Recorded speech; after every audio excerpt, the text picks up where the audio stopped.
There are lots of things in congregational life that can cause big feelings. We often talk about those big feelings as reactivity.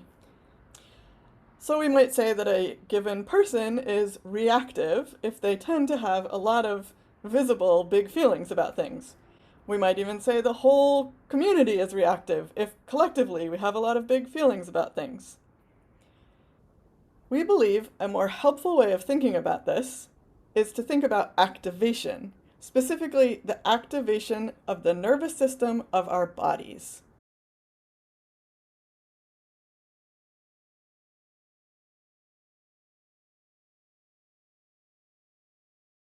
So, to begin with, the reactivity model assumes that reactivity is a moral choice, a failure of integrity, intelligence, or willpower. Whereas the activation model understands activation as an involuntary nervous system response. That's the fight, flight, freeze, or fawn response. And the reactivity model often assumes that the individual has to make themselves non reactive outside the congregation.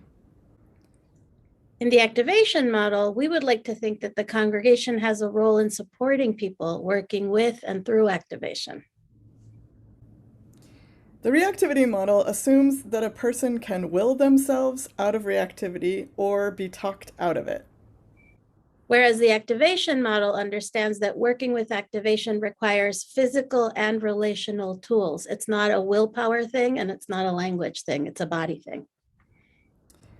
The reactivity model assumes that some people are reactive and others are not, or at least dramatically less so.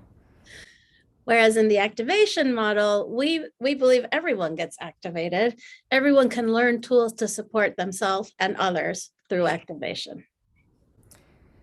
The reactivity model assumes that there's not really anything congregations can do about individual reactivity except accommodate it or get rid of that person. In the activation model, congregations can use specific tools to support individuals and community when activation is strongly present, and to build capacity at other times when it isn't.